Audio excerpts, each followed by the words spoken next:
Well, I want to welcome everyone to the Museum of Glass. Thank you so much for coming in here today. After all, it is summer, it is Friday, and it's the afternoon. What more could we possibly want? We do have live glass making. It's going to happen here very shortly also. I do want to begin today's demonstration by introducing myself. However, my name is David. My favorite part about my job is answering questions. So at any given point, if I lose you, please feel free to raise your hand or shout my name. I really do hope you're all having a wonderful week. One last thing I do want to say is that the museum offers complimentary water.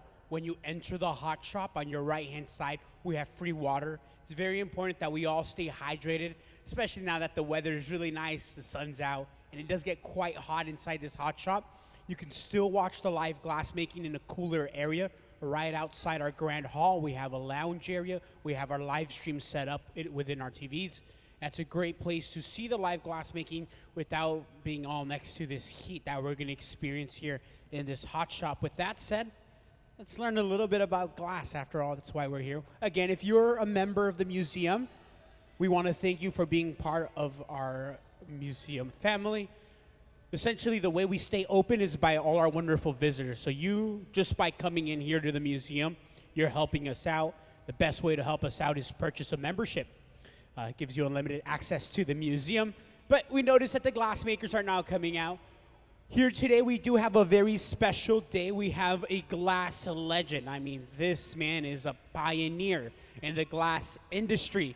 If you're in glass blowing, if you know glass, you know and you've read about Fritz Dreisbach throughout history in glass. Now, Fritz has been working with glass for over 50 years. It's incredible. I mean, a lot of glassmakers that we have now, even I, learning about the glass, I always read about Fritz in books. It's just amazing how talented this man is. He's a pioneer. He's part of the studio glass movement. The reason why we have this studio here, he was one of the founders of that movement, really gave us glass, what we see here today. But as a year and 3 months ago, Fritz came to the museum and we made these cups that you see all around him. Now, for that year and 3 months, Fritz has been working on these cups. Now, the way we made these cups is we added color. We overlaid that color right on top of one another. Fritz later went back to his cold working studio and using centuries-old glass carving techniques, he grinded the surface of the glass to create these beautiful patterns that we see here. And again, this is just months and months and countless hours of engraving in the glass, removing the top layer of color to reveal the underlaying colors. You notice that some of these cups have 4 different layers of color and more. Throughout the day, we'll be showing you some of these cups. We can also see these cups in person down in the front row. Throughout the day, I will be talking about Fritz and his accomplishments. But let's focus back on the glass making on the top screen. However, we are going to show you that. How do we, oh, no, we're using grinding wheels, very small grinding wheels. I'm sure we have a picture on our top screen that shows our featured artists, visiting artists, really actually cold working these pieces. I mean, this is like centuries old techniques of wheels, grinded wheels that you can grave glass. And here we're seeing a photo, and this is what I mean. This takes months and months and countless hours of working with the glass while it's cold, removing that top layer to reveal the underlaying color. And with that said, let's jump in right into the glass making.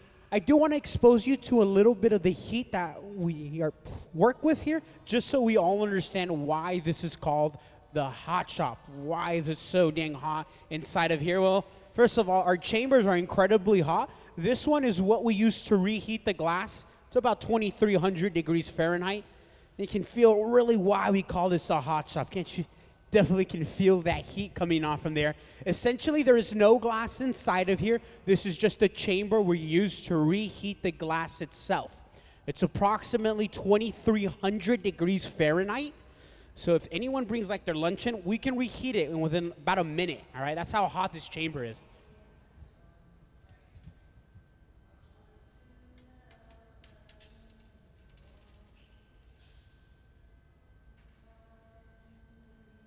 Now, the glass itself is coming out of one of our two furnaces. Here at the museum, we have 2,000-pound furnaces, one on your left-hand side and one on your right. I'm going to go ahead and open this one. Our audience here can feel some of this heat radiating off. This one is slightly cooler than the actual furnace, than the actual glory hole. I'm sorry for that. It's about 2,100 degrees, about the same temperature as molten lava. So this is incredibly, incredibly hot. And essentially what lies behind there is a crucible. We are heating up a hot bowl of glass here at the Museum of Glass. And on the top screen, we see a diagram to simplify what's going on. When we see heat, it just looks red and orange. Even when we open that door, you can't see that crucible, but we can see, when you have a trained eye, the actual glass level. That is the equipment that we're working with here. Again, if I lose you at any given point, please feel free to raise your hand or shout my name. I'll be right on over to answer any questions you may have. But down on the left-hand side of the hot shop, the action will begin, and eventually we'll move to the center. If we want to work with color, we will always apply it separately. Here, one of the glass makers has already stabbed up and picked up a solid color bar. Now, the colors themselves are made by adding different metals of the periodic table of elements. Different metals will produce a different color. Depending what your favorite color is, we can make whichever color. My favorite color is green, so we would add like chromium or iron. If you like blue, we can add cobalt. If you like red and pink, well, you do have expensive taste that is made from gold. So on our top screen, we're seeing that solid color being placed right on top of the bubble. We will now spread that color nice and evenly around the bubble. Now, around the hot shop, I am going to pass around some solid color. This is exactly what it looks like before we begin to melt it. So I'm going to pass it around, make sure it keeps moving so we can all have a chance to feel it, see exactly what it's made. Now, it's what we're buying from our manufacturer. The reason why we're buying colored bar instead of making it ourselves is that if we decided to make blue, let's just say blue for instance, we could make a blue furnace, we could add cobalt inside of that furnace, but that means everything we produce will be that blue. Might be cool for a while, right? But after a while, it might get old. And so to give us the ability, ooh, this is so nice. So by melting clear glass, we're giving ourselves the ability to use the full range of the color spectrum rather than just one color. And that's why we have two furnaces here at the museum. And down on the left-hand side, just a little special. Now, the color that we have left over can be thrown away. But in this case, we have Mr. Nick Davis manipulating that massive glass within 2 minutes, 120 seconds. That glass will freeze up. Mass likes to hold heat. So as we pull it away, we are sucking the heat out of the glass. And just like that, we can create any small figurines. Nick has made a pony right now, and but I've seen him make like turkeys and dinosaurs, which is pretty amazing. Do you have a question? Are we able to make dragons and dinosaurs? It's a fantastic question. Glass making has no limits. If you can dream of it, we can make it. And then later on, I'll talk to you guys about our Kids Design Glass program because all of you are eligible to be part of this program as long as you're 12 and under. Do you have a question? A unicorn? Oh, we can make a unicorn here also. Glass has no limits. Anything is possible in the realm of glass blowing. It's your favorite? Oh, right. Do you have a question? Yes, certain pinks. How do we make black glass? Black and purple are made from the same materials. Manganese. By adding a little bit of manganese, you can create purple, but then by adding a lot of manganese, you can create that black glass. If you look very closely in black glass, you'll notice that there's like a purple hue to it.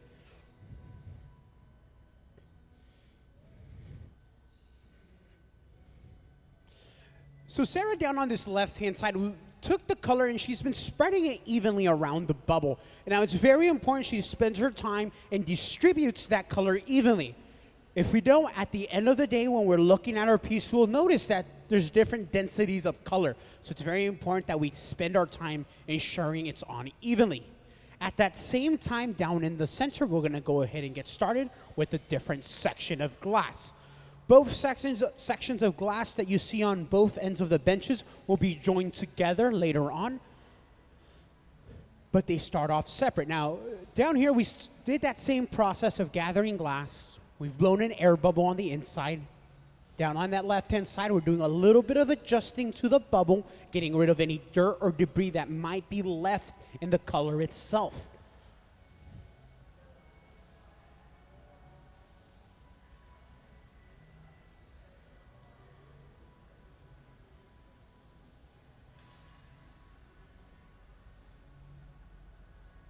Notice that we don't wear any protective gear like gloves. We don't wear any like gloves because they tend to restrict our movement rather than help us out. Now our body is acclimated, which just means we're used to the heat that we're exposed to.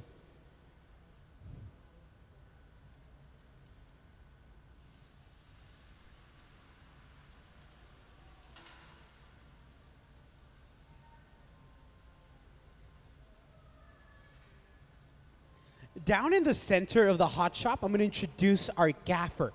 The gaffer is the person in charge of creating this vessel we make today. In that case, we do have Ben. Now, Ben's a professional glassmaker with over 25 years of professional experience. He recently just came back from Japan, where he was a curator for an international art show. So he's now back at the museum, and he's going to be gaffing, creating all the pieces for our visiting artists today. Notice you're going to see a lot of communication going on between Ben and our visiting artist, Fritz, throughout the demonstration.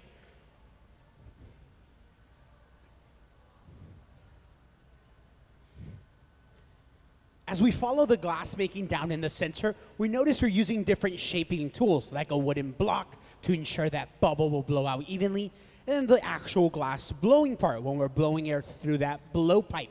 We're typically blowing about the same air pressure you use to blow out a candle, so it's not a lot of air, but it does vary. A great place I do recommend to check out the live glass making is the top balcony. It's a fantastic place to hear the communication going on between the team. Thank you so much.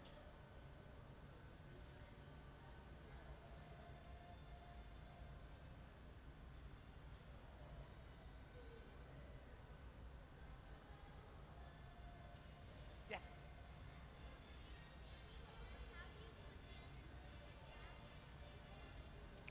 Ooh, how we're gonna put glass together. So what we're actually gonna do is we're gonna make a cup, right? And then we're going to fill that cup. And that way we can have two pieces of glass together. We can also fuse them end to end. Now this is called an combo, and we're going to be doing that later on. We're going to get both masses of glass, we're going to fuse them together. But that's a little bit more farther ahead. But I like your thinking. You have a question? Can we make a princess? We can make absolutely anything your heart can ever desire. Again, later on, I'm going to discuss the kids' design program. Since you guys are 12 and under, you guys will be part of this program. You're 7 years old, well, you are eligible for our program. You have a question?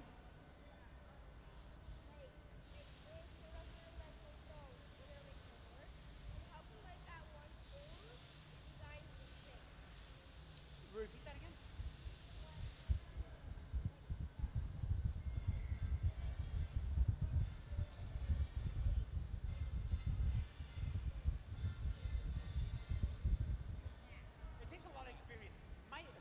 So the pulling the pony things, those are incredibly hard. I don't try myself because my ponies look like a warthog, kind of like a pig. They're not quite there yet. It just takes a lot of practice, a lot of practice. Yes.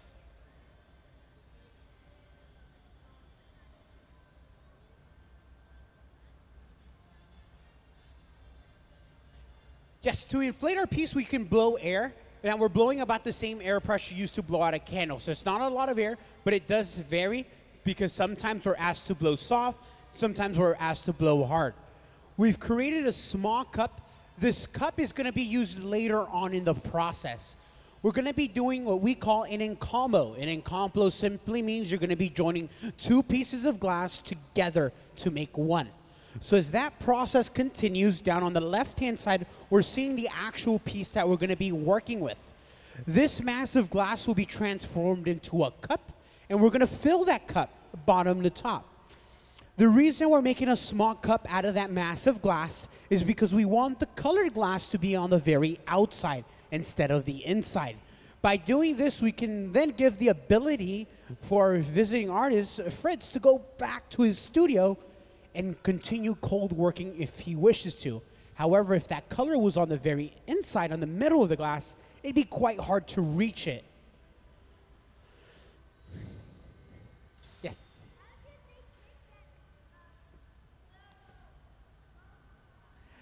How do we transfer it into a different rod, is your question? What we do is we bring over what we call a punty. It's a new rod, a new handle, and they're only temporary. Remember that handle will need to break later on in the process, just not while we're working on it. The reason we transfer is so we can then begin to work on the opposite end, and to break it free, we'll just use a few droplets of water on the crevice we made earlier. Now, water is extremely bad to hot glass because it causes it to crack. But we can use that to our advantage by creating a crevice where we can have a controlled crack or a break off.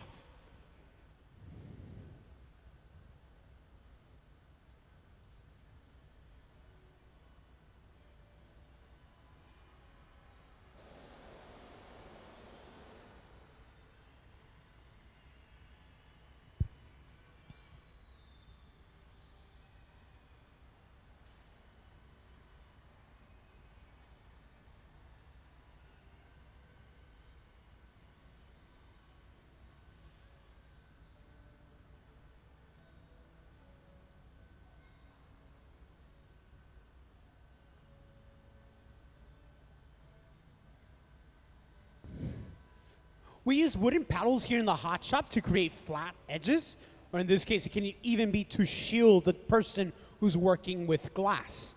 Most of the woods that we use here in this hot shop, however, are made out of fruit wood, and we love burning fruit wood just because it lasts longer than any other typical type of wood.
The cup that we worked in the center now moves on to the garage.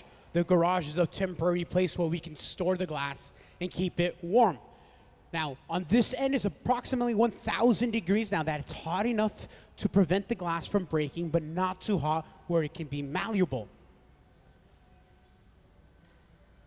And notice down on the left-hand side, we've transferred it just like we did earlier to a different rod. This one will be made to a small cup, and we're going to be stuffing this cup. So down on that right-hand side, we see our gaffer, Ben, gathering more glass out of our furnace. He will now begin to gather the necessary amount of glass to fill our cup.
Now, the rods that we use here in the hot shop floor, they're made out of stainless steel, which is a very poor conductor of heat, so the heat is not being transferred all the way through the rod.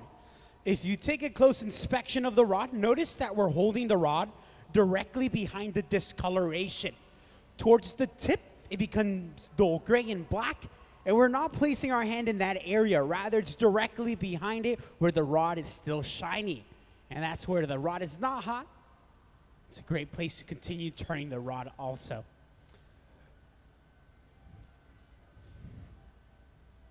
Now, the glass that we're melting here at the museum is a silica soda lime glass mixture. And we buy it from a manufacturer in a small pellet form. And our furnace is filled with hundreds and hundreds and hundreds of these melted pellets. This glass, we know what the company makes it from. It's produced about 45 minutes north of Seattle, called Spectrum Glass Nugget. We know that they add basic silica sand, soda ash, and lime. However, we do not know the formula exactly. And recently they did sell the formulation of this glass to a bigger company for a pretty penny. So it is top secret exactly what makes this glass retain its heat for such a long period of time. But it's great for glass making since we just created a longer working time with it. Can we make an airplane? You know, I want to show you a video because we have a video of how we made it an airplane, but we're going to wait for it, okay? But I'm going to play that video for you later, just for you, because this is like one of my favorite videos we have. It's the Hot Shop crew creating an airplane, which is just quite amazing. With that said, down on the left-hand side, we are going to begin to stuff our cup. Now, this cup is very miniature. Notice it's small. Now, we're going to go ahead and break it free. We're going to tap it off. If you're sitting on this side, you're going to see a really good view of it. The cup is broken free, set on the ground, and then here in a little bit, our gaffer will come right on over.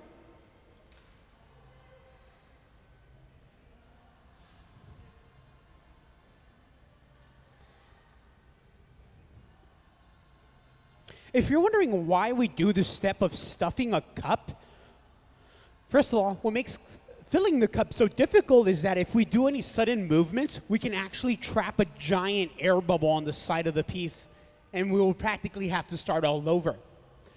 The reason that we're making a cup and then stuffing it is because we could just make a cup out of that massive glass that we had earlier, but that means the color would be on the very inside of our glass, and that's not what we want. For Fritz to have the ability to carve into it, that color needs to be right on the very surface. So what we did is we stuffed it with glass to ensure that on the inside is where all the massive glass will be out, but that colored glass is going to be right on that surface.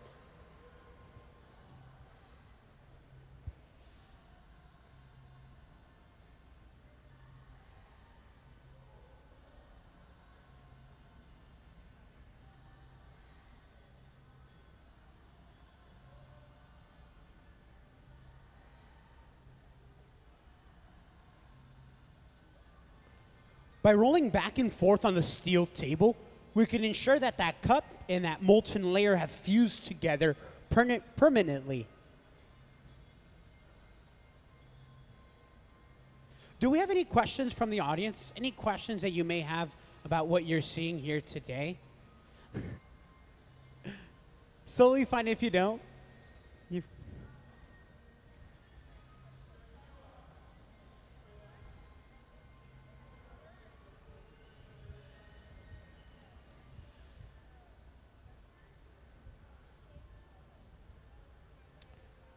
How does the glass change color? Well, it doesn't matter what color we work with. When you get it hot, it always looks red and orange. And that's what you're going to be seeing, a lot of red and orange.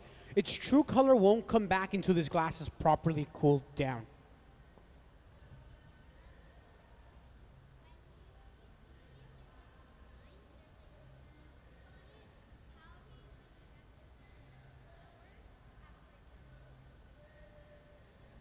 So when you're seeing like the color on the very inside of a vessel, that means that the core is colored and the outside is all that clear glass. We didn't blow out or expand that bubble. So we're not injecting the glass with any color.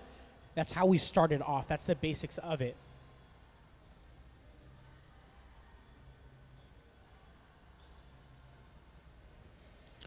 So we're gonna be moving on to the next step. If you're my crowd sitting on this end, you're gonna see a really good view of this action. We're gonna be opening this door to the left. Sitting inside of here, we have the cups that we saw earlier on our top screen. And we have some of these cups laying out here on our table. We're now gonna be stuffing these cups with hot molten glass. That way we have a colored layer on the inside, and then we're gonna have this beautiful pattern on the very outside.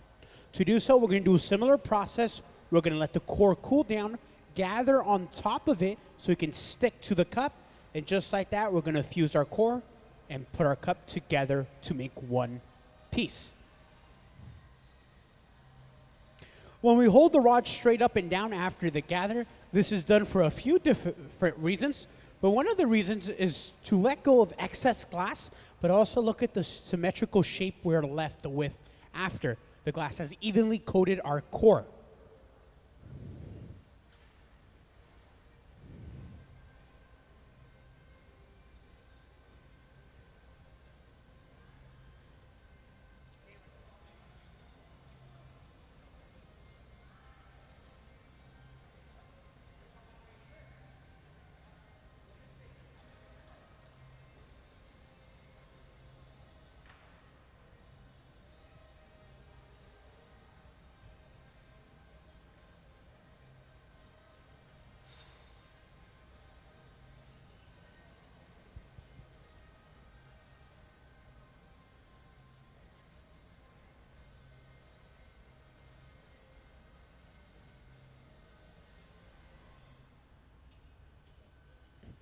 If we want to come over here and crowd the annealer, right now is a good time. We are going to get ready.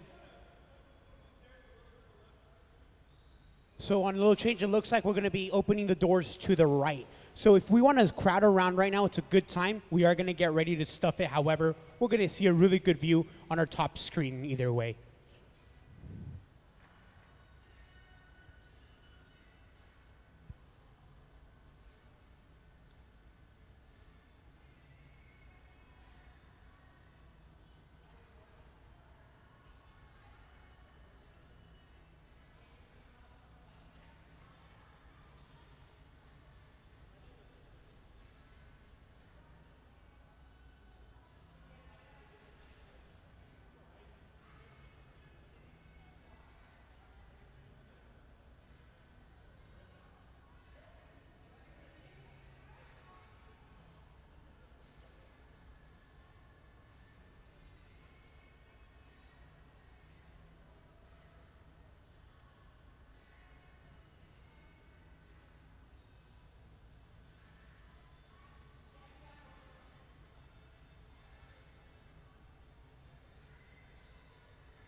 No, unfortunately, we have to throw it away. I would love to give it away also, but technically it's a ticking time bomb, so it might break in 5 minutes or it might break in 50 years.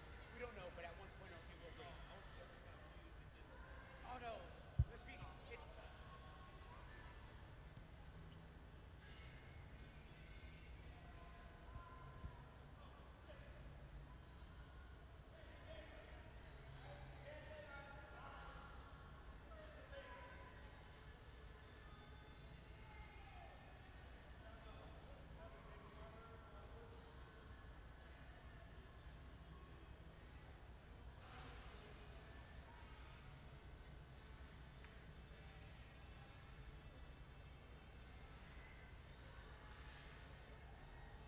Now, this is what makes the Museum of Glass so unique and so special here, is we are here to experiment with glass after all. We're here to push the limits of glass as an art form.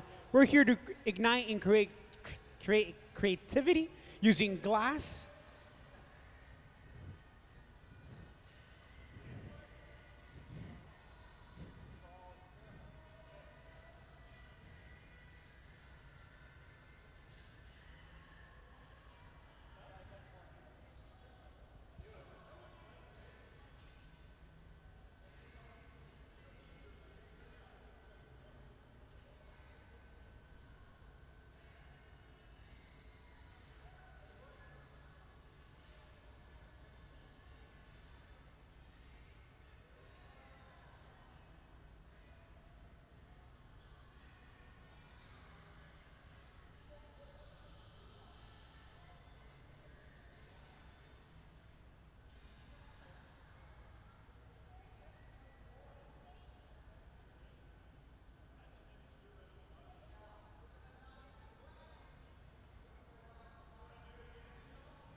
Well, after all, here we are here just to ignite creativity using glass and the medium of glass. And that's what we do here. We're constantly here just pushing limits, experimenting here at the museum, and just like bringing paper out and seeing what kind of pattern we're left with. Very similar to like the embossment printing you might see in screen printing. We can do that here too in this hot shop floor. After all, we are just here to kind of mess around with glass, you know, push the limits of the art form.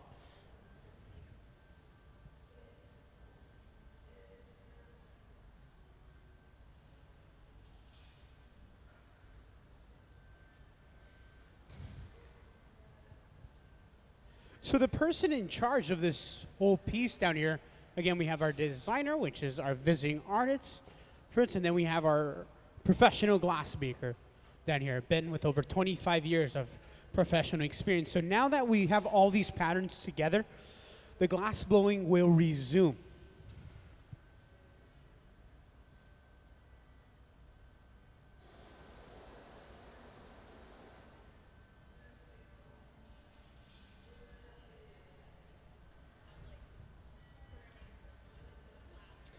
So how do we go making giant stuff here at the museum without burning one another?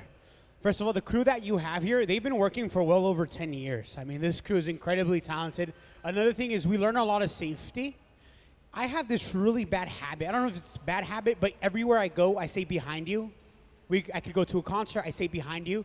I learned that here in this hot shop, and it just doesn't go away now. And it's stuff like that that keeps us safe. Letting everyone around you know where you're at, communicating is a must. And it's really, that's what's important here in the studio.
So that's a fantastic question. What is up there right there?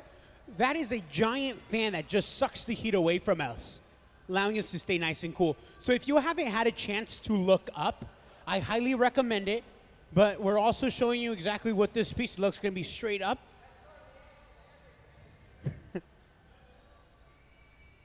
Fantastic. So here in a little bit, I'll show around exactly what this piece will look like. We have a drawing. But I do want to spend a second and talk about our cone-shaped design. Now, this is iconic to Tacoma, this design that we have here. And if you haven't had a chance to look up, I highly recommend it. I mean, it's just iconic. It's beautiful. It's gorgeous. The reason why we have this cone-shaped design is due to Tacoma's early history. At one point, this was considered the lumber capital of the world, which is just amazing. At its height, we had over 70 mills here in this area. And due to that, we had these wigwam burners. It was a place where the lumber industry would burn excess wood. And they used to stand here in this Foss waterway where we are located. However, these are long and gone. Just like the lumber industry, it's no longer here, but this design was built after that memory, which also creates a natural chimney where hot air can rise. It's just sucked away. We are now going to transfer our piece onto a different rod, bringing over a punty, using a few droplets of water on the crevice we made earlier, a small tap, and it's broken free.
Since we created a constriction, a break-off point, we also thin out the glass. So in this case, we're pulling that thick glass and we're trimming it right off.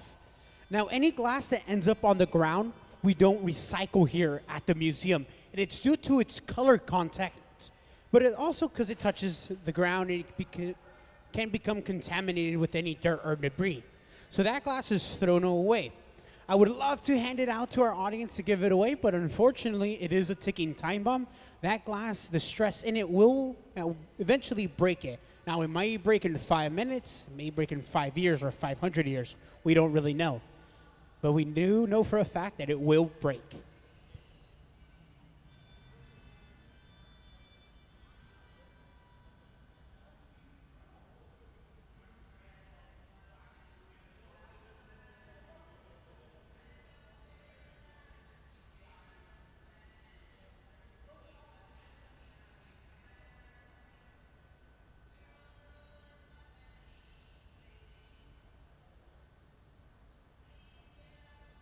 We saw the team earlier drill a hole using a tungsten drill bit.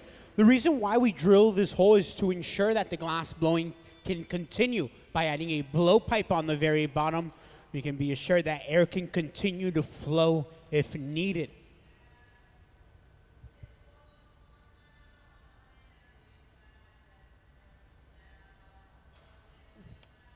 Now down in the left-hand side, we have brought out the cup we made earlier, the clear cup, and we're gonna be attaching it to the center.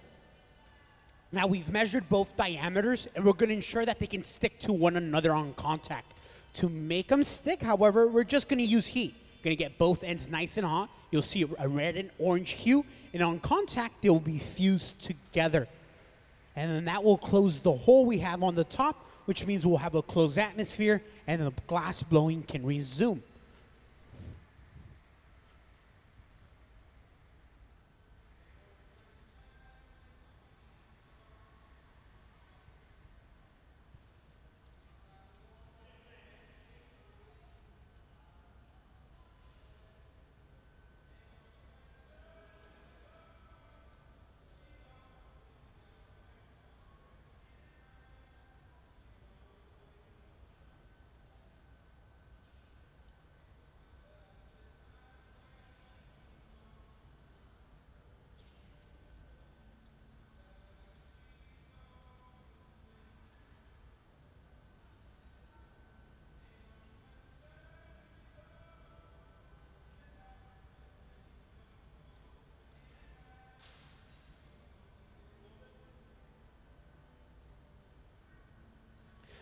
This process of fusing two masses of glass together is called an encamo.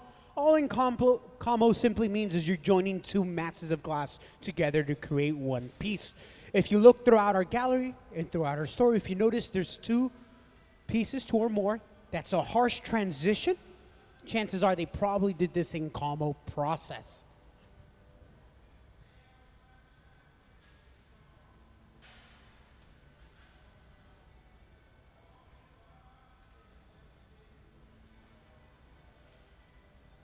As we continue to blow glass, I do recommend this top balcony. It's a fantastic place to view the live glass making demonstration, but also hear the communication going on between the team. And it is a fantastic place to view. I do recommend it for taking photos or videos of the action you're seeing today. With that said, do we have any questions from our audience? I hope I haven't lost anyone yet.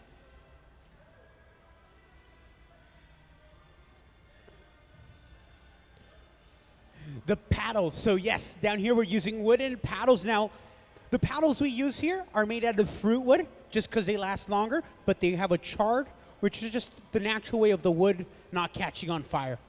We're doing a couple different things. We are shielding our gaffer from the heat that the glass radiates off, but sometimes we are paddling the actual glass to give a flat edge. But most of the time we are there to protect our gaffer, just to protect him from any heat that is radiating off. Again, he's not wearing a glove, he's not wearing a sleeve, so it can get quite hot.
The paddle that our gaffer is using is not made out of wood, but rather graphite. It's a great tool that we can use that won't suck the heat out of the glass too much like any other tool.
When we're asked to blow air, we're blowing about the same air pressure you use to blow out a candle.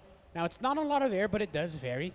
Sometimes we're asked to blow soft and gentle, and sometimes we're asked to blow hard. It really depends on how much we are trying to expand the given bubble.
No, this is fantastic. I love questions, by the way. It's my favorite part of my job, so please ask as many questions as you like.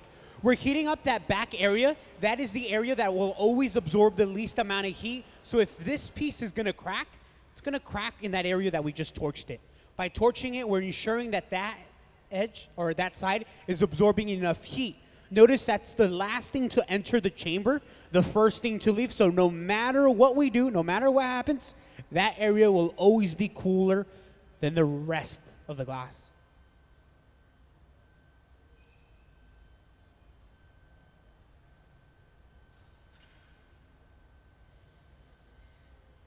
Using a tungsten drill bit, we're going to be drilling yet another hole on the very bottom. This way we can continue to blow air through this piece after the transfer. So on the left-hand side of the hot shot floor, we are now making the new punty, the new handle. The rod we have now is only temporary, so it is now time to break that rod free. And of course, tungsten has a really high melting point, much higher than the glass itself, that's why it's not sticking to it. Now, if you get that tungsten really, really hot, it is possible, but as long as we keep it warm enough, it should be totally fine.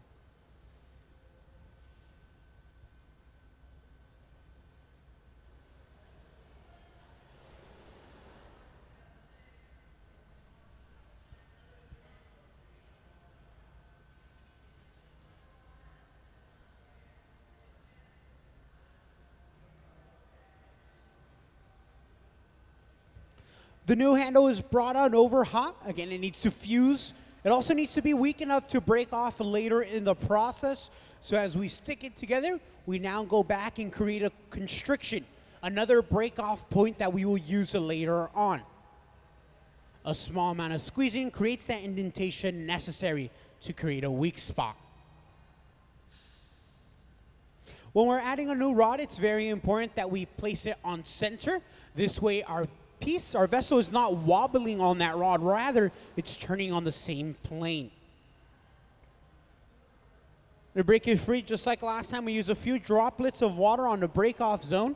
A small tap, it's broken free, and we can now begin to work on the top half of our vessel.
So any glass that ends up on the ground, we don't recycle here. We have to unfortunately throw away.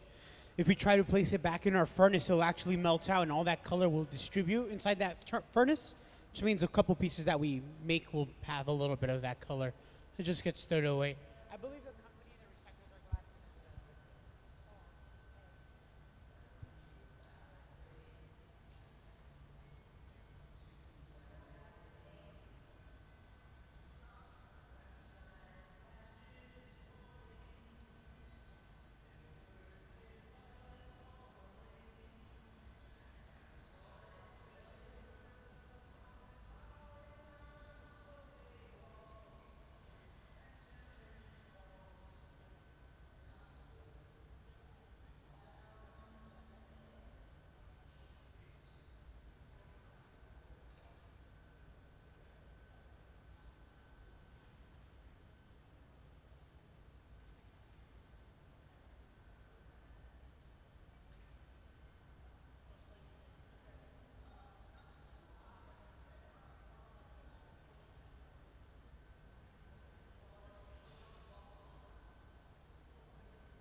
well, with a little water to tap, the piece is broken free and it will now cool down for the next 24 hours.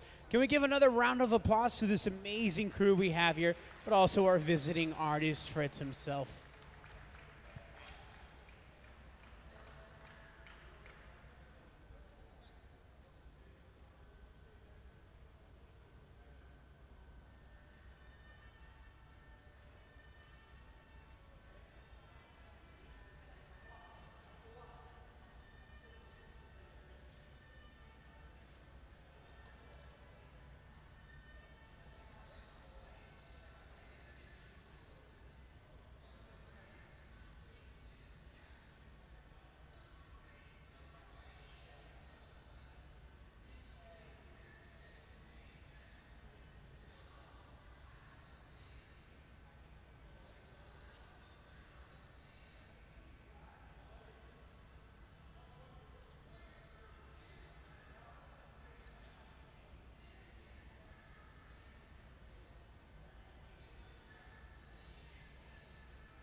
So depending how large we want our piece to be, we can take, in this case, 2 rolls, or we can take 7 if we wanted to.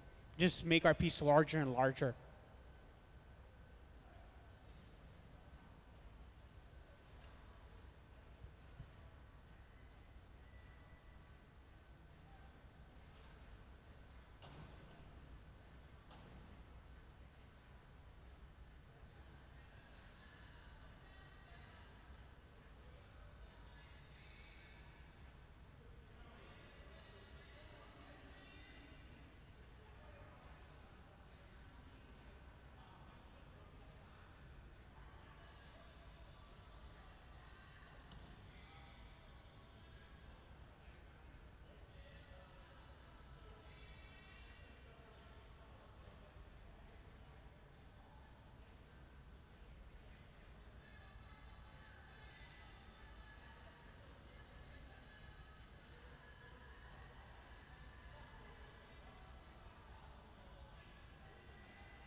So real quickly, I do want to explain what's going on here, just so we all know what's going on.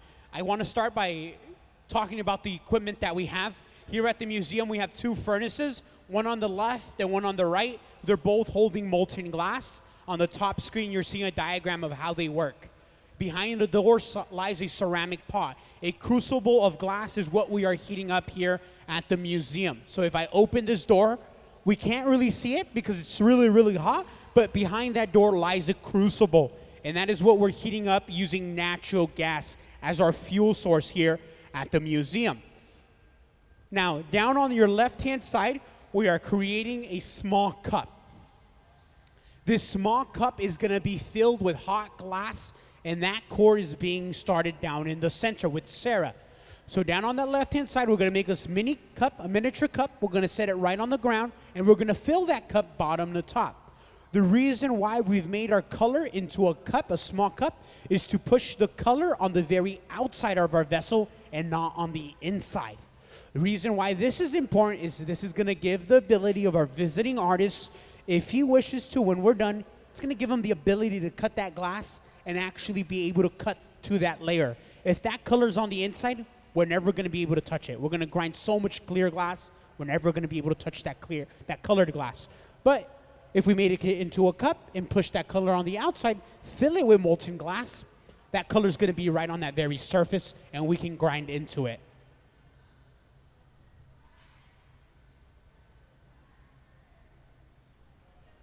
So both pieces of glass that you see on this hot shop floor will be joined together later on.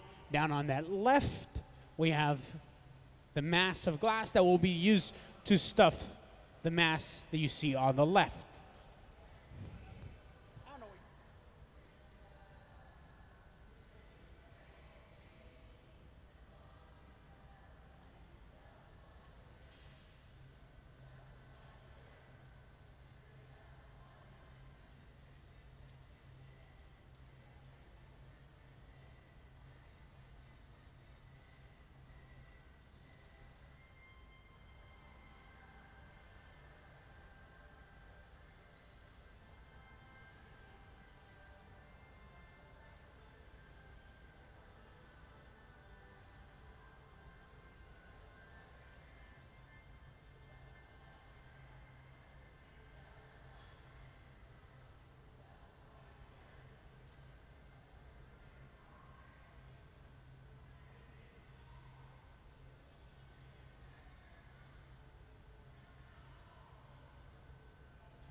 Well, Sarah's been letting the core cool down. She's letting that core cool down for a variety of different reasons, but most importantly, she's giving herself the ability to gather more glass. The colder the core is, the more glass we can gather, but most importantly, we can maintain control over that mass of glass. That cold core will suck the heat out of the glass on the surface, just making it easier for us to manipulate and turn the rod. The move you see here is called a strip, is when we let go of excess glass that may be on the rod. Well, we are now gonna join our cup and our massive glass together. This is how we're gonna make this piece solid color. If we did this in the opposite way, there would be a lot of clear glass on that surface. So instead of that clear glass being on the surface, we're just gonna tuck it away on the inside. The cup is broken free. It's gonna be set right on the ground. Sarah will then come over with that hot core and begin to fill that cup.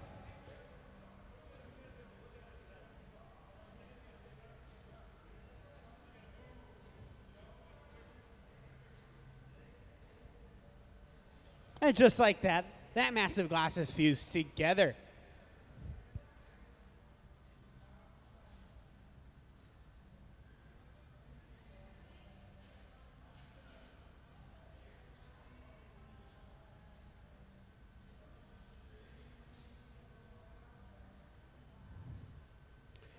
So we enter a reheating chamber called a glory hole. Now this is the fire we're entering to soften the glass itself. When it exits the furnace, it immediately begins to cool down, and if we want to continue working with it, we will enter the glory hole, which is about 2,300 degrees, it's hot enough to get the glass sufficiently hot enough to manipulate. So there is different recipes of glass around the world. Here we use soda lime glass, which is the most common type of glass there is around the world, but NASA uses a different type of glass. They use straight silica sand, no fluxes, no stabilizer. That's why their glass and solar panels are able to leave the atmosphere and exit. They have such a high melting temperature.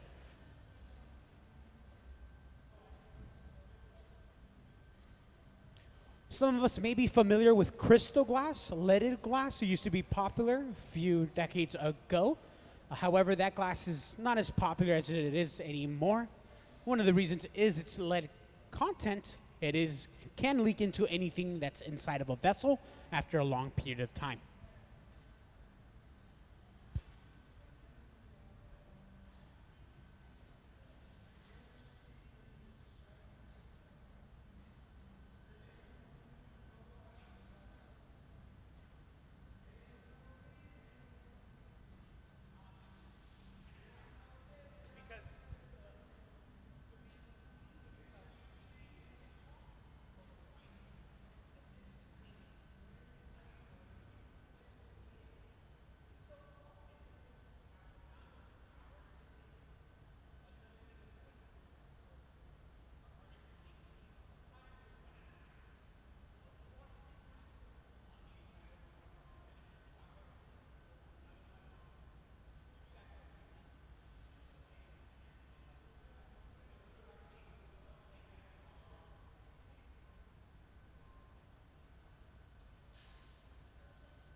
If you're wondering how we apply color to glass, we're going to be seeing that process. On one end, we have down here, we have on the end of that rod solid color. I'm going to be passing around solid color to our audience. Make sure you keep passing it around. So the colors that we're also working with are right next to the cup. So notice that we're using small chunks of color also. That's what we buy from the manufacturer. Depending what we're making, we can use one of those bars. If we really wanted to, we can make, or we can use two of them, or we could just use a small chunks. That will dictate the density of the color, however. The color is then melted, stuck on a rod, how we see down here, and we will place the color right on top of the bubble. Now, Sarah has gathered glass on a different rod, and she's created a small air bubble. What we're gonna be doing is placing that color right on top of the bubble. Most glass in your home is probably playing the same trick on you, by the way. We call this a color overlay. It's just a thin layer of color that will be sandwiched between clear layers. Due to glass and its properties, it will magnify the underlying color. It's gonna make this whole piece look solid color. Although we now know that it's just a lie. It's just a thin layer of color that's sandwiched later on. It's very important that the glass makers distribute that glass evenly around that bubble. If we don't, we will create different densities of color in the final piece, and you will be able to see that in the final finished piece.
Yep, it's gonna go inside the cup.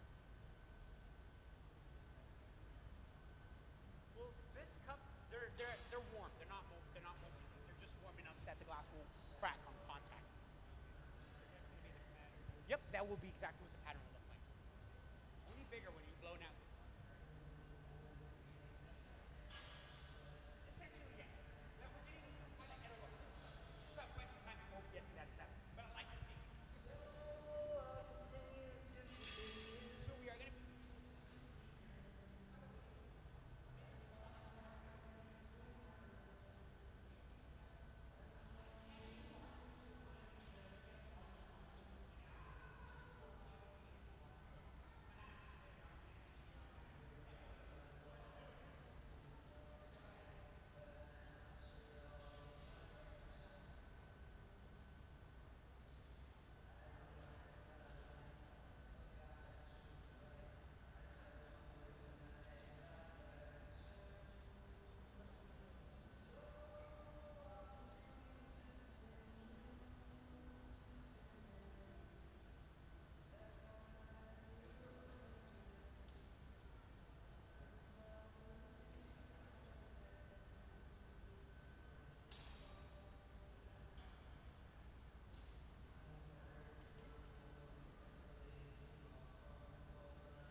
How do we make glass cool? We're just cool that way. But real quickly, I do want to share and experience this heat with our audience. Now that the glass makers are on that end, I'm going to quickly open this door to approximately 2,300 degrees Fahrenheit, about the same temperature. It's incredibly, incredibly hot. Again, we're going to keep that closed, let the glass makers continue to work out of there.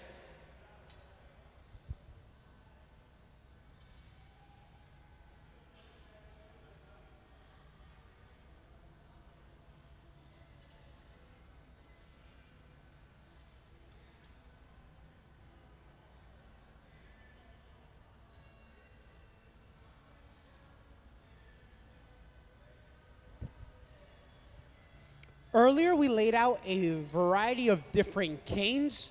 We are now going to go ahead and pick those canes up. We first started off by placing that plate inside of the garage, a temporary place where we can store glass and keep it warm. It's also a good place where we can preheat any glass we want to use. Hey.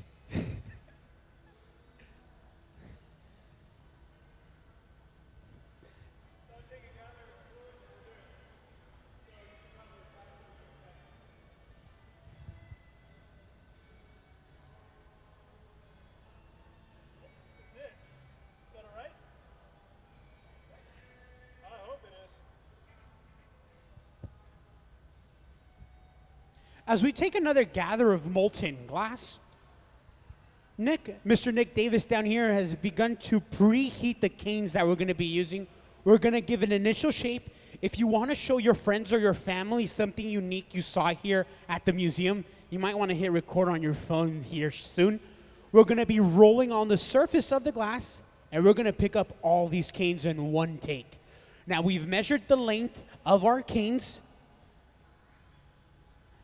It should be 1/3 of that, which is pi 3.14.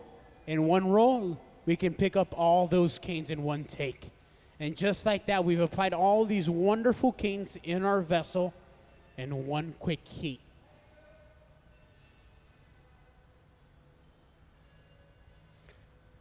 Now, if we saw these canes earlier here, we could see the design. Unfortunately, most of them have been used. I'll try to find some very complex cane so we can understand what we just rolled up now.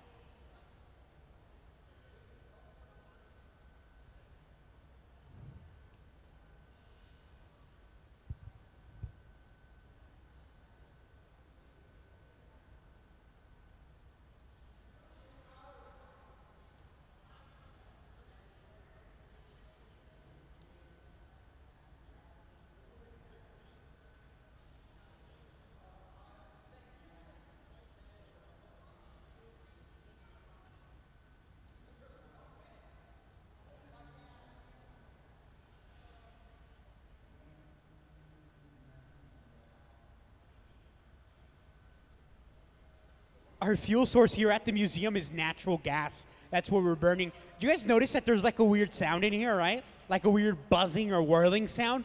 Natural gas is a low-burning fuel, so you need a lot of oxygen flowing in. That sound you're hearing is the blower forcing all the necessary oxygen. If you go to any hot shop powered by natural gas, you're going to find a very similar white noise.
To ensure that all our canes are going to meet up in the center, we pull that glass out and we just trim it. That's ensuring that all those canes are meeting together at the tip.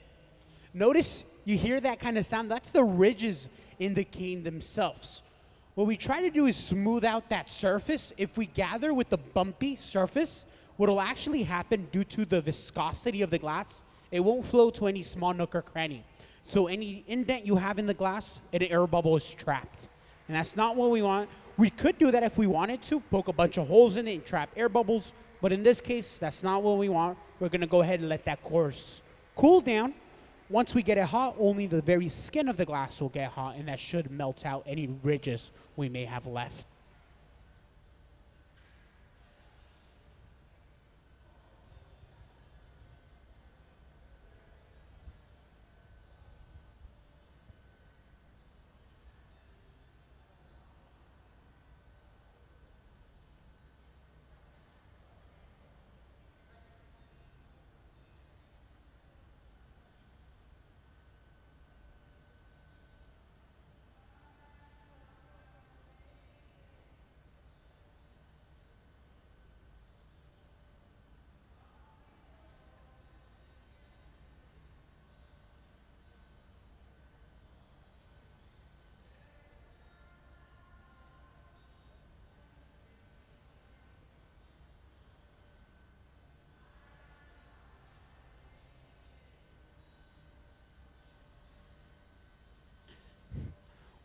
With our audience that we have left, I do want to let everyone know that we offer complimentary water when you enter the museum on your right-hand side. We do have some free water. It's very important that we all stay hydrated, of course.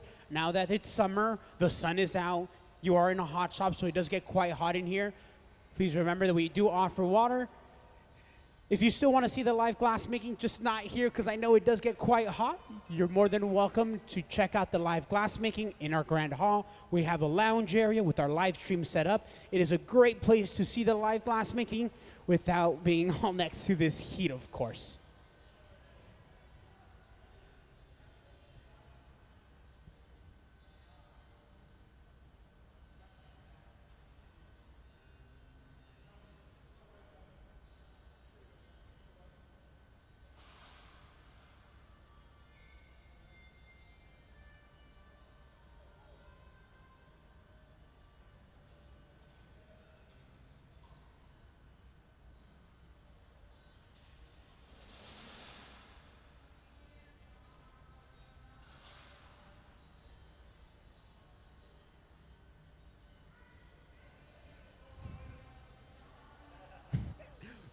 So if you guys want to see a really good view of the next step, I recommend crowding around this annealer.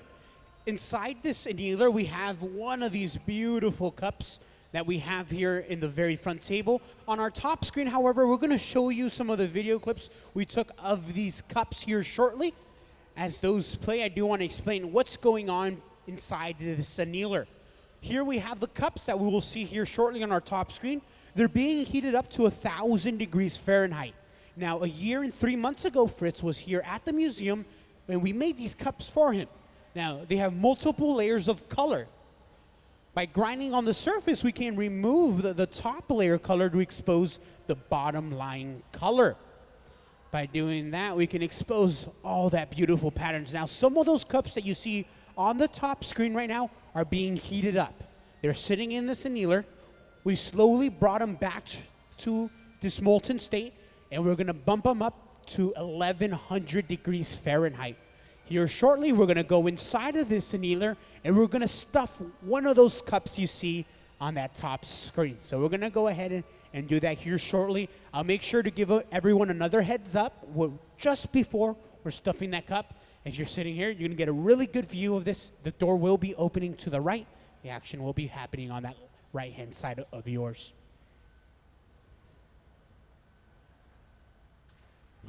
Before we do that, we do need to gather the necessary amount of glass to fill our cup, and that just takes experience working with glass, but luckily our gaffer here today, Mr. Ben Cobb, has over 25 years of professional glass making experience.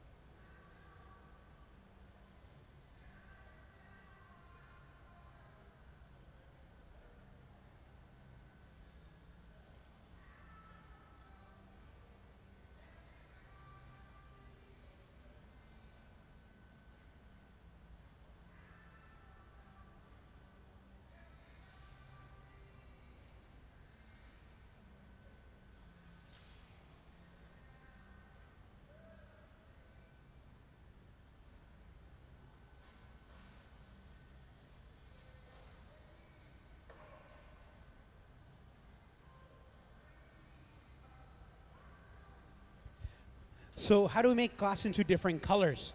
So we use a lot of this, what's called Fritz, just broken shards of glass. You can shake that. I'm gonna hand this to you, okay? You can shake it, you can do whatever you want with that. That's crushed up glass we have there. Now, we can buy that in any color you may have. Now, real quick question, what's your favorite color? Yellow, what about you? What's your favorite color? Pink? Pink and purple, yellow, pink, and purple. All right, give me a second, I'll be right back, all right?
So real quickly, we are now going to be stuffing our cup here very shortly.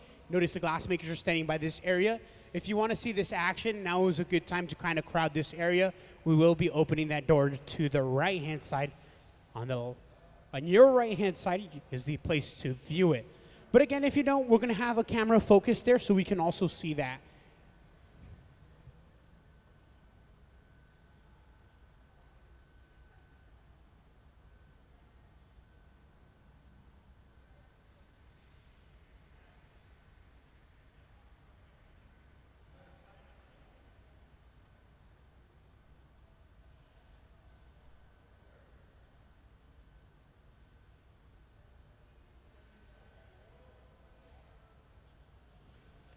So what we adding on to the wet padded newspaper is just plain old water, H2O. We use tap water here at the museum. As long as it's not a lot, it's not going to crack the surface of the glass.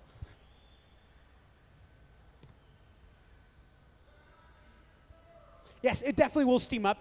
Another thing we're actually using here is a graphite pad. So inside of that, there's actually a wet padded newspaper, but we're using a layer of graphite, like a graphite cloth.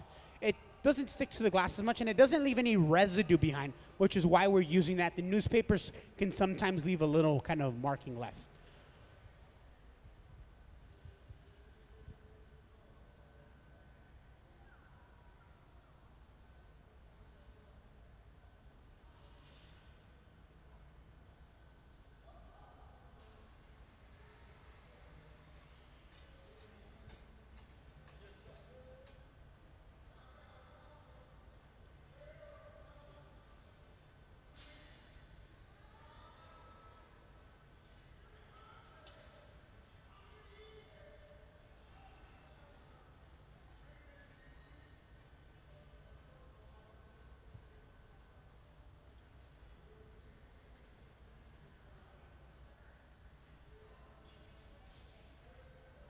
How long will it take to make a vase?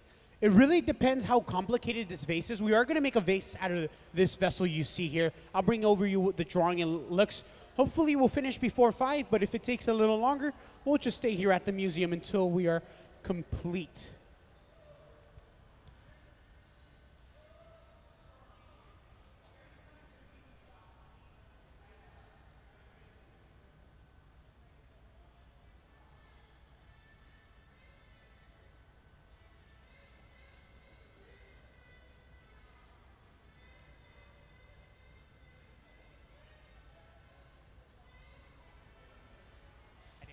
They've been on for about 8 years straight.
So what you're seeing there, the reason why it's leaving that kind of embossment print is that that cup has a lot of texture. Remember, it's grinded into, which means there's different variations of that texture going on. So when we roll on a piece of paper, just like screen printing embossment, we release that imprint in the glass.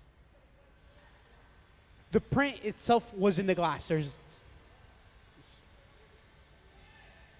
Yes. So in the box down here, we have the cups that are heating up. So a year and 3 months ago, our visiting artists came to the museum and we made them basic cups. These cups are layered with color. So right below a layer of color, there's a separate layer and another color and then another color. We then went back to the studio, the carving studio that's cold working, and we removed that top layer using centuries-old glass carving techniques to reveal the underlaying color. If you run your hand on one of them, you'll notice there's so much texture going on. If we want to use those cups again, we will have to reheat them. These are the cups we'll be using tomorrow. So we're going to load them up into our annealer. They're slowly going to heat up. So we're going to load them in tonight. That means they're slowly going to come up to 920 degrees over the period of 24 hours. So while we're sleeping, these cups will slowly climb up to room temperature at a molten state, slowly. Or a malleable state in this case.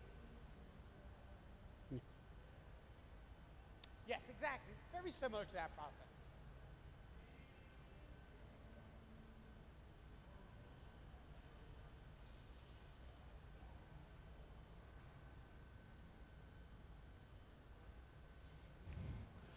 Although there is still a lot of glass making to be done, we are already going to create a break-off zone, a section of glass where this piece can be broken free from the rod and the piece itself. So we squeeze down both blades of the jacks to create this constriction, again, the break-off point that we will use.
Now, it doesn't matter what color we work with. In this case, you can see that red and orange glow, the heat, is the heat itself.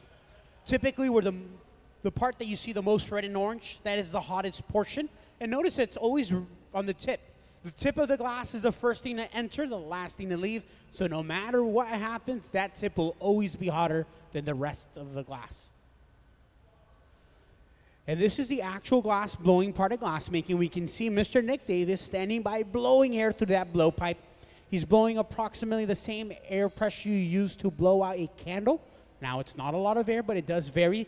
On this top balcony, I highly recommend everyone check it out at one point or another. But there you can hear the communication going on between the team. Sometimes they're asked to blow soft and gentle, and sometimes they're asked to blow hard. It really depends how much we're trying to expand our given bubble.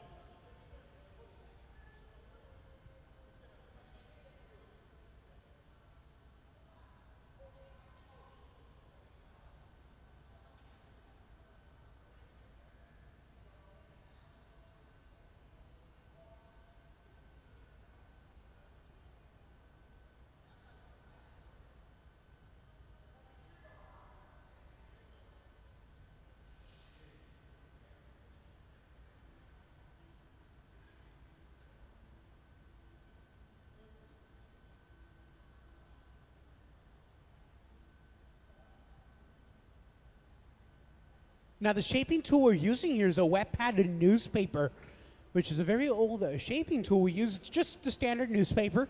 We go ahead, fold it, drench it in water, and we burn right through this newspaper. Now, the one we're using here is also a graphite pad. So we have a graphite pad, a thin layer of graphite on the surface of our newspaper. This just extends the life of the newspaper, but it relieves less markings on the glass, and it absorbs less heat. The one bad side too is that pad needs to be way wetter than a normal padded newspaper. So you'll notice pretty much before use, we'll give it a nice soak in water. If we don't, then there's actually a chance of it sticking to the hot glass and can ruin the piece. It really depends on what we're making if we're going to use that graphite pad. If we want to ensure that we leave nothing behind on that surface, no markings, nothing left, chances are we will be using that graphite pad.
Using a pair of cork paddles, we can continue to manipulate the massive glass. In this vessel, we're looking for more of an organic shape. We don't want it to be so perfect, so we can go back and kind of manipulate that vessel whichever way we wish to.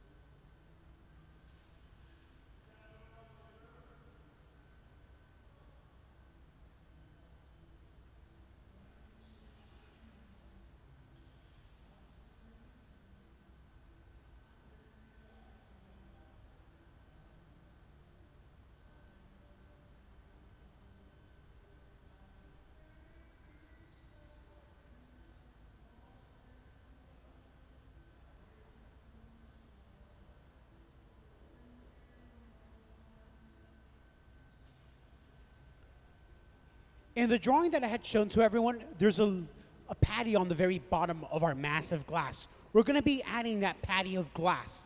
On the left-hand side of the hot shop floor, we have Sarah. Now, she's been heating up this massive glass that we made early in the process. Here shortly, we're going to get that nice and hot. We're going to bring it over to the center and make that the base for this vessel to stand on.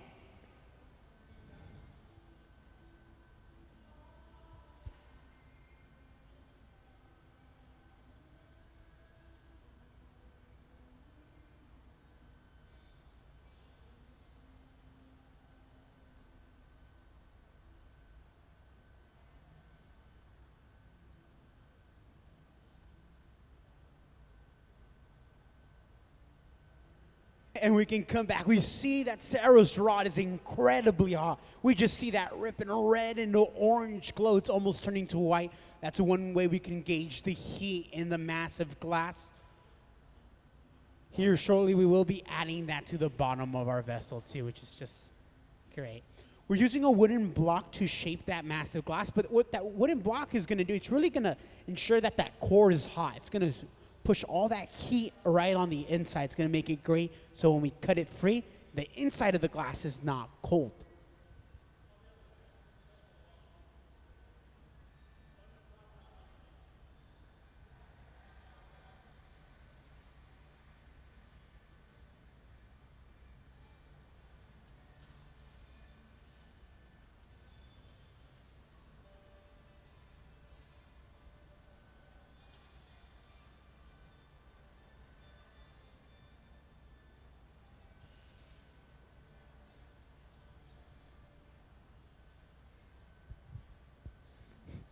Well, if you want to show your friends or your family something cool, this is a good time to hit record. We're going to go ahead and drop that color right on top, and then Ben is going to manipulate that to the patty of glass we need to create a nice base.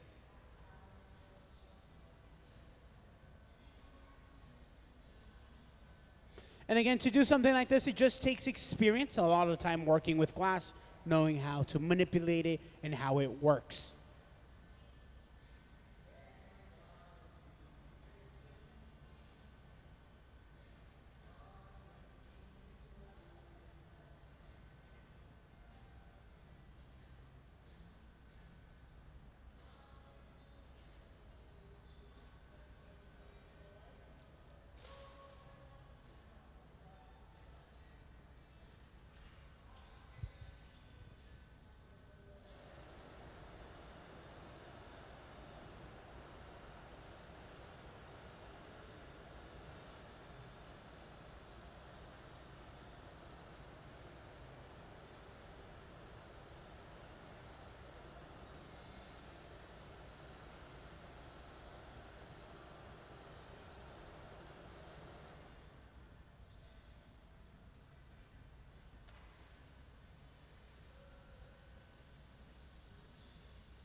So the equipment that we have here, now the two furnaces we have at the museum, they're both holding approximately 1,000 pounds of glass. Both of those will stay on for however long we can. They've been running for about 8 years straight, nonstop, no holiday breaks, no vacations, no time off essentially. They're always running 365 days a year. Actually, I think this year's 366 days a year. But those will always stay on. They will never, ever be turned off. Now, the glory holes, however, those are turned off at night to save energy. And typically, someone will come into the museum an hour and a half before we even open, just to ensure that they are in adequate heat when all our visitors come in.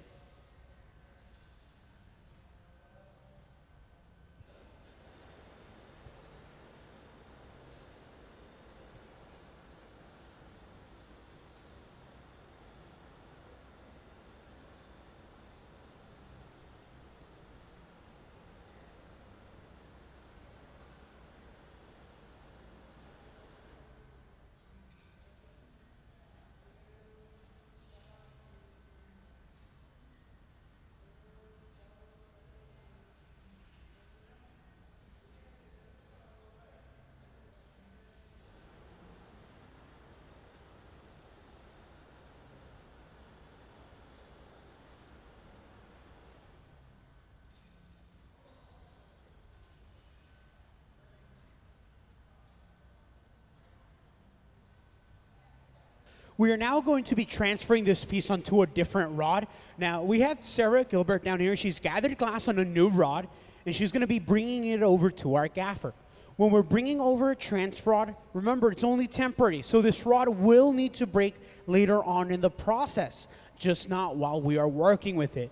There's a small window to work from. If we bring it over too hot, it can fuse permanently with the bottom of our vessel. If it's brought over too cold, it doesn't fuse properly. With any sudden pulling or tugging, this vessel can end up on the ground. So it just takes a lot of practice to figure out exactly what temperature you should be bringing over the punty at.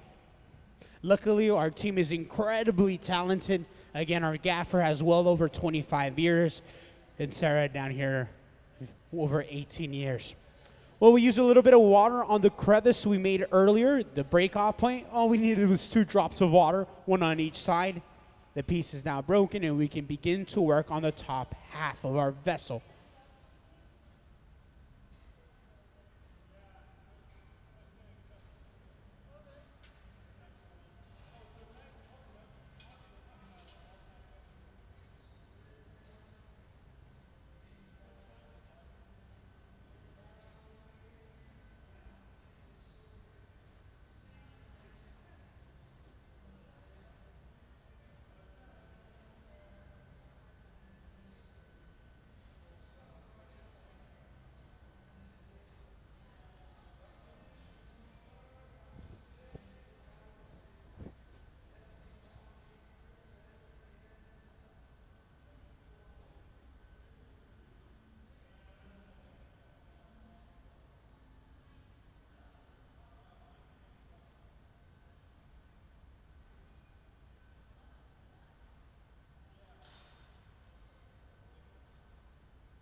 Oh, I was studying painting.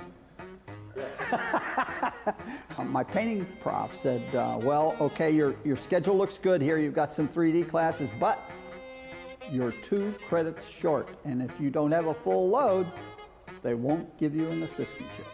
I said, well, that won't do. What should I take? And he ran his finger down the list, and he came to one that said 2 credits, and he said, here, take that.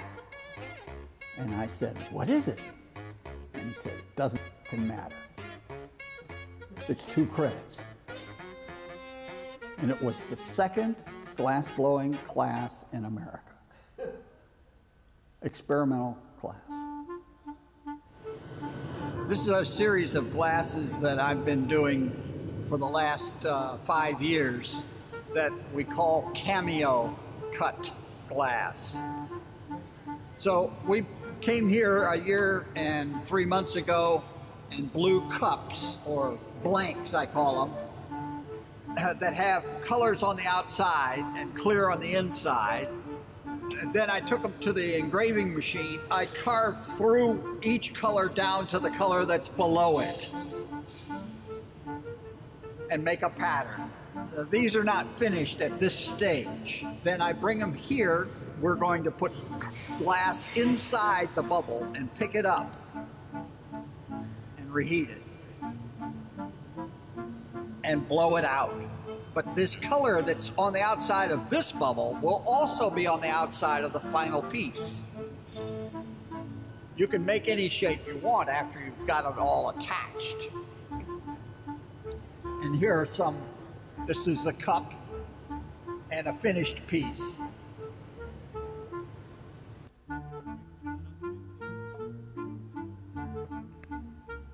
A slight tap, the piece is broken free, and on its way to the annealer, where it will cool down for the next several hours. If I could have my biggest dream come true, it would be that people see me as an artist as well as an educator, so that I can have my cake and eat it too.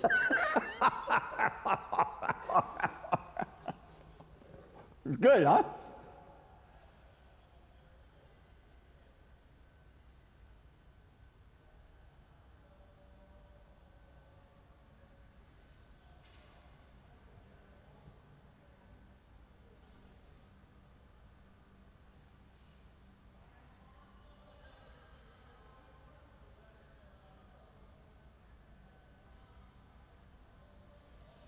Well, do we have any questions from our audience?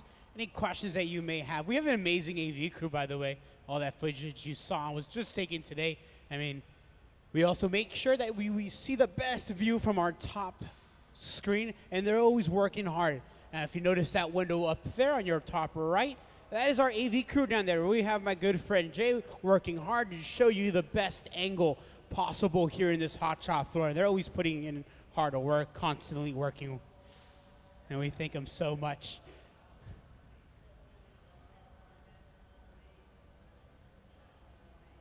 Yep,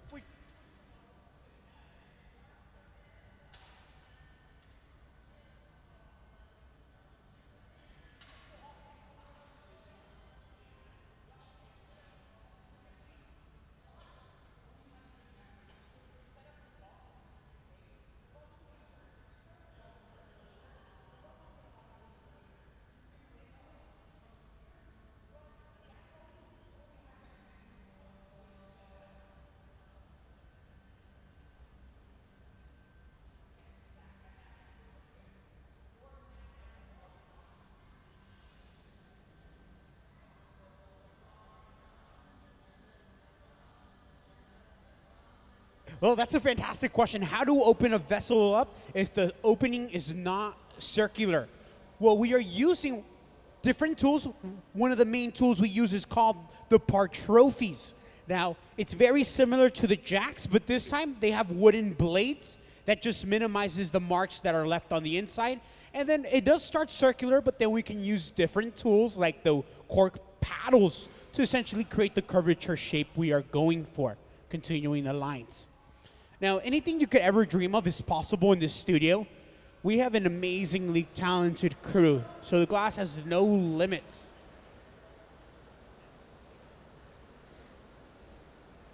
This is a completed piece. Now, remember that the colors are not true to themselves right now. They look dark. Their hue is still not truly there. What we're seeing right now is the heat essentially distorting it.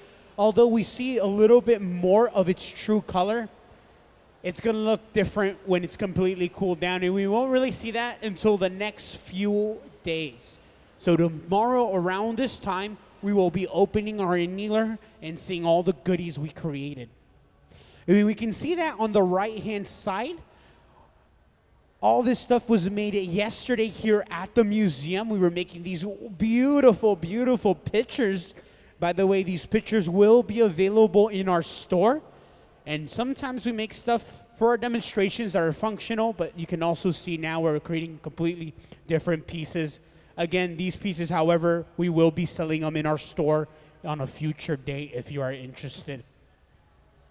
With that said, this vessel is complete. The next step we will take is to slowly cool it down for the next several hours.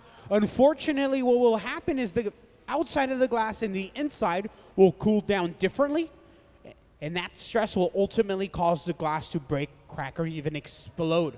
All glass throughout history has always gone through this annealing cycle. It's actually what took us the longest time to achieve. It's not melting the glass, but keeping it from breaking. A little bit of water on the end of the puntee is going to create a weak spot. Remember, that puntee is only temporary. It is now time for it to break free. A few taps, the piece is broken free, and now on its way to the annealing oven for slow cooling. And just like that, we create a finished vessel. Can we give this whole crew a round of applause? Now, our hot shop crew did an amazing job, but let's not forget the person we're here to see. The featured artist himself, Mr. Fritz Dreisbach. Again, there's so much to thank this person, so can we give him another round of applause to Fritz? He's just an amazing person. He is an amazing mentor. Again, he is one of the pioneers in the glass studio we have now. A lot of us here are here because Fritz in the early days made that path for a lot of glass makers. He's a pioneer, and we are so thankful for the career he chose, because he showed a lot of us glass makers, like myself personally, a route to art using glass. Thank you so much for joining us. Now, the museum will be closing in about 25 minutes. If you haven't had a chance to check out the rest of the museum, now is a good time. We just finished our last large piece of the day. I do recommend you check out the rest of the museum before we close. Also, the bathrooms will be closing around the same time the galleries do. If you want to stick with us, you're more than welcome to do so, however.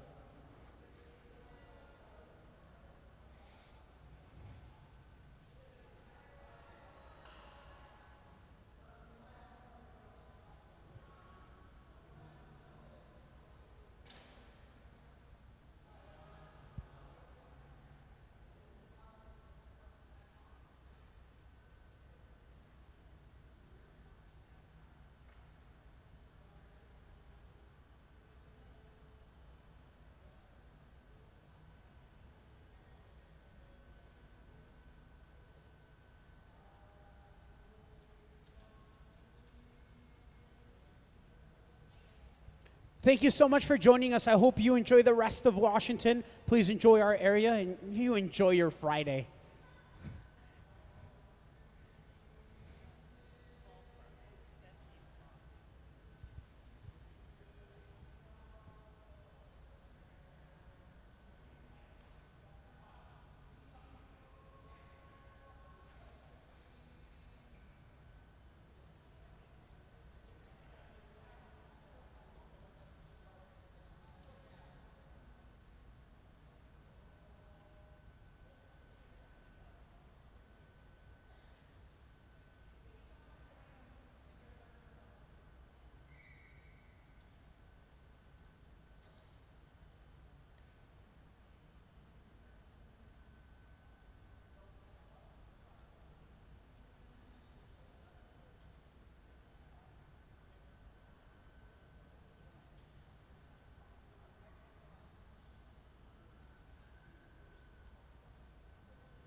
To fabricate a scale model float plane out of glass takes tremendous effort. Figuring out the exact proportions of the propeller, the length of the body versus the wingspan were all extremely difficult. The Legacy project started off as a collaboration between the Museum of Glass and the Murdoch Charitable Trust. We were commissioned to design and fabricate a glass airplane to commemorate Jack Murdoch. We started by overlaying two contrasting colors of glass that would later show the design elements in the plane.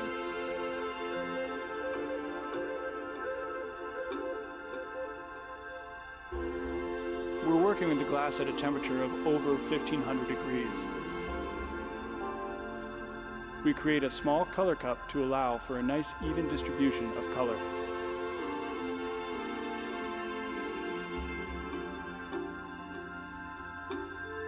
The colored cup was then stuffed with clear glass to give us enough mass to make the body or the fuselage of the plane. Glassblowing is a team effort. Here at the Museum of Glass, we're unique in that this team has been working together for over 10 years. Each member of our team played a specific role in the creation of the plane. We use a variety of tools to shape and design the body. As you can see here, we're using some cork paddles to rough it out.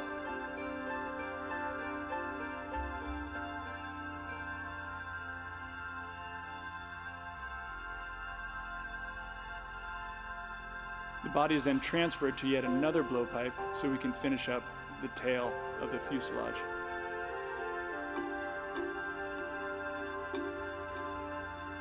Using those same cork paddles, we give the bottom of the plane a gentle curve before it's put away. After the plane is finished being formed, it's put away into an annealing oven to cool for several days. Once the fuselage was made, we moved on to making the pontoons. We decided we needed to fabricate a steel mold to allow us to make multiples.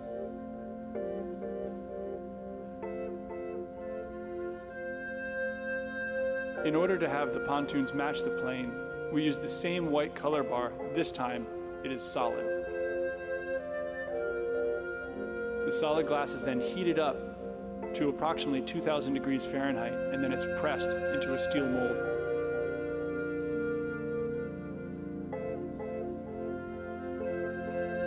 The pontoons are then put into another annealing oven to cool down.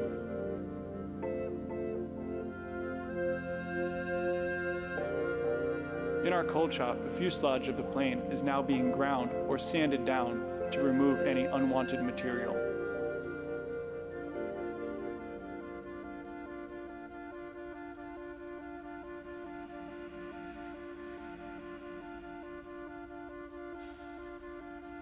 We then taped off the plane, and using our sandblaster, we revealed the tail numbers, the windows, and the pinstripes on the fuselage of the plane.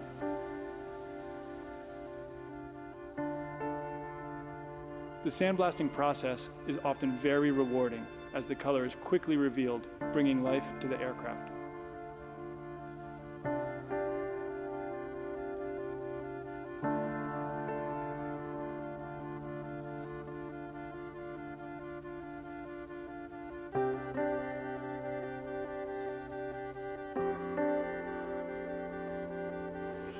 After being sandblasted, the planes were then returned to the cold shop to be cleaned up and polished.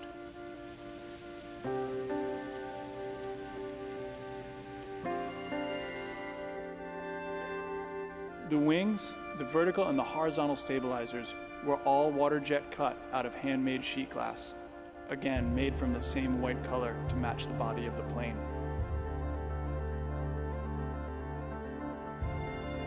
Once the glass parts were finished, we fabricated a small steel structure to hold the pontoons to the body of the plane.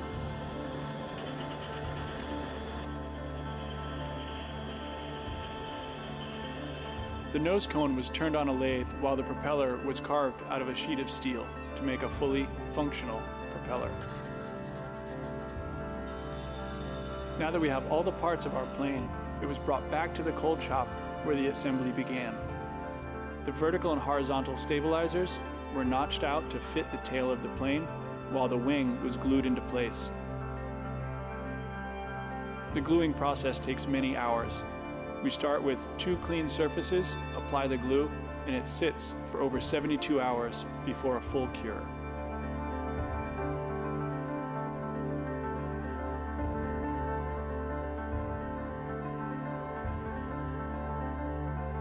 It was an honor and a challenge to work on the legacy project for the Murdoch Charitable Trust.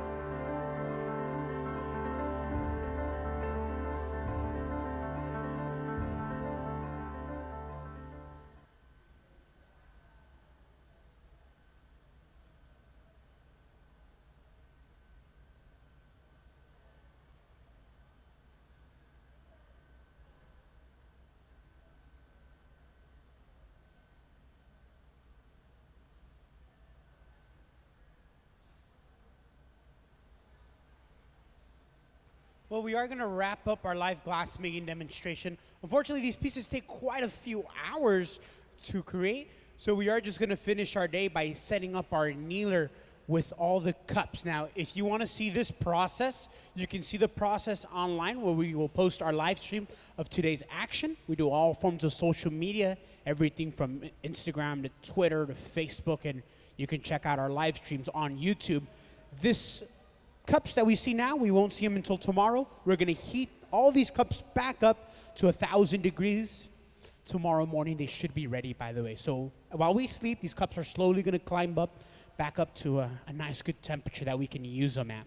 If we try to use them right now, glass is just going to crack it, shatter it on contact. So we will slowly heat them back up, especially since we spent a long time, months and months, countless hours working on these. We're slowly going to allow them to absorb the necessary heat. But again, if you want to see the action, I do recommend you check us out on our YouTube channel where you can see the action that we saw here earlier today. Again, we want to thank everyone for joining us here today on this afternoon live glass blowing demonstration. We had a wonderful visiting artist here today, but he will be back here tomorrow if you would like to join us for that time. If we have any questions right now is a good time, but I recommend you check out the rest of the museum.